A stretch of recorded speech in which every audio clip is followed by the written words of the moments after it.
Have you ever wondered how the US dollar is created? Why do we hear about it losing value compared to the items we purchase? Hopefully, we can help answer all those questions and some. I want you to understand how money is created, the two major weaknesses that go along with the currency creation, as well as why it seems you, an ordinary person, is getting heavily affected by all this inflation. Welcome to Monumental Venture, where we strive to educate on topics that truly matter.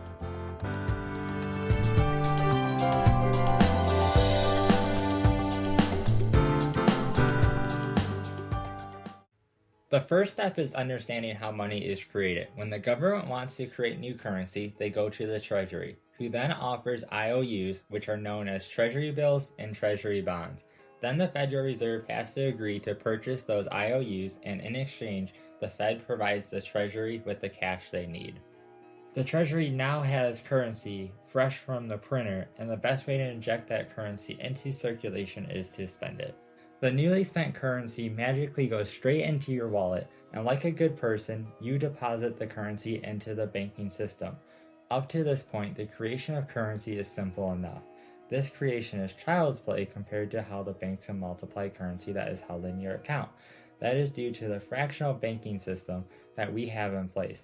This allows banks to hold only a portion of the currency in your account, which is called a reserve. Then the banks are allowed to lend out the rest of the currency. Traditionally, this reserve requirement is around 10%. As an example, you deposit $100,000, which then has the reserve taken out, allowing the banks to lend out $90,000. This will most likely be put back into the banking system in another account, meaning that the banks now have an additional $90,000 in their accounts, which can go through their fractional banking system again, which allows them to lend another $81,000. Due to this, the banks can keep this cycle going till the lendable money is too small. With the 10% reserve requirement in the fractional banking system, the banks can multiply any new deposits in their banking system about 10 times. To put this into perspective, the federal government during the COVID pandemic spent around $5 trillion on only COVID relief. If all new currency went into the banking system, then it could have turned into $50 trillion. No wonder we are experiencing inflation. One really important part of our monetary system that you need to understand on top of how money is created is the velocity of money. This can have as big of an impact on what a dollar can purchase when compared to the creation of a dollar. According to the Federal Reserve, in simple terms, the velocity of money is the number of times $1 is spent to buy goods and services per unit of time. When the Federal Reserve talks about the velocity of money, the unit of time they are talking about is a quarter of a year or 3 months. An example of this is you have $10 and buy something from your mom. Then she buys something from your grandpa, and then your grandpa buys something from you. This means that the $10 got exchanged 3 times or is equivalent to a total of $30. Also recall that all this had to happen in a 3-month period of time for the velocity of money to be 3. Since the pandemic, the velocity of money has dramatically decreased. If we look at this chart from the Fed, we can see it went from 1.45 exchanges of currency over 3 months in quarter 3 of 2019 to the lowest of 1.1 exchanges of currency over 3 months in quarter 2 of 2023. This is a decrease of 25%, which is small compared to the estimated 100% increase we have had in our currency supply since the start of the pandemic. To help put this into perspective, that the banking system was able to create all $50 trillion from the creation of currency during COVID, and with the help of the velocity of money, which COVID has been going on for 8 quarters now, could have turned into $400 trillion of purchasing power. As of April 2022, the United States national debt is a little over $30 trillion, and we thought that was a big number. Now, it is important to say that $400 trillion is a theoretical example and may not represent reality. In all reality, this giant increase in purchasing power of the US dollar is definitely not the biggest problem with our current monetary system. Now we have to connect all the pieces of how money is created to understand the full picture. Recall back to the fractional reserve system, where the quickest way to increase the currency supply is to loan out money. Also recall that this process can 10x the currency supply. This is where the second biggest problem of our current monetary system lies. That increase in currency supply is all based on debt. This means if too many individuals pay off their debt, it starts to shrink the monetary supply. If you are like me and wish to be debt-free, then this could possibly be a very bad thing for the economy. Now let's take this to the extreme and everyone decides they want to pay off their debt because it is in their best interest. This would be extremely painful for everyone connected to the US dollar. One reason for this is all of our asset prices would completely collapse. Imagine your house or your retirement account being worth 90% of what it is today. However, there is some possible good news if this ever happened. That is, if you keep your income, everything would be a bargain of the century. This is also known as deflation, or an increase in your purchasing power. As a result of this, you can purchase more with fewer dollars. Losing 90% of your assets overnight sounds bad. Hold on, because it is only the second worst problem of our current monetary system. Now recall how the Treasury of the United States provides treasury bills and bonds for the Federal Reserve to buy.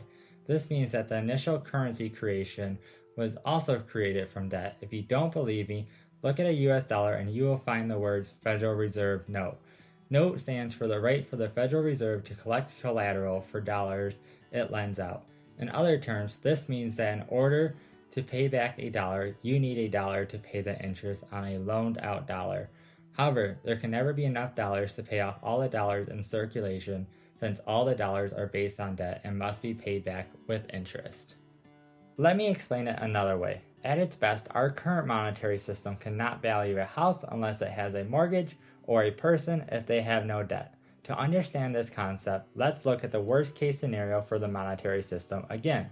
If there is no debt, there is no monetary supply, which means when you go to work to create a good or service, there are no dollars to pay for your work. On top of that, our houses, businesses, as well as food would all become valueless in our current monetary system if all debt was paid off.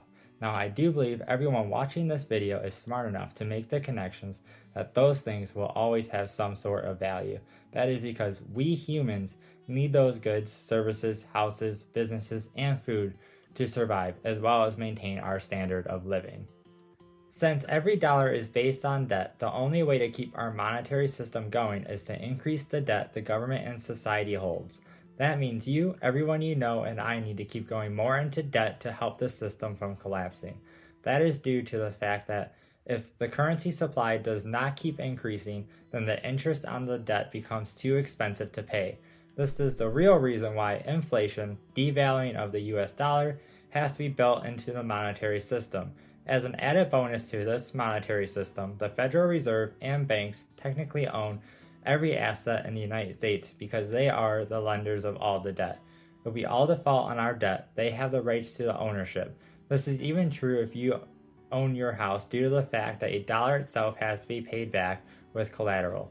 This is a real-life Ponzi scheme where we don't have a choice to be part of it, where we give the rights to our assets that have real value over to a few individuals in exchange for a piece of paper that ultimately has no value. One last example of how our current monetary system works and why it sucks the life out of the ordinary person. Now imagine that our economy is a heroin addict. In this case, the heroin is the debt that keeps getting added to the economy. When you first use the drug, it feels like nothing you have ever used before.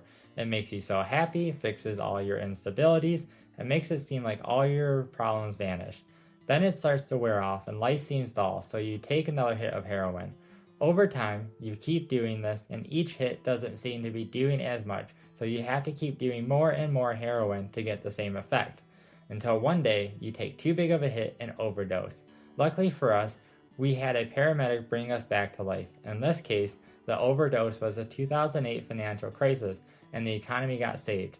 Now we have two choices. The first is to get off the drug now and realize that we will have a hardship while we transition to a more stable monetary system. The withdrawal from the extreme levels of debt will be very painful but worth it in the end. The second option is to keep living the way we are and risk a permanent overdose that will be extremely hard to recover from gracefully.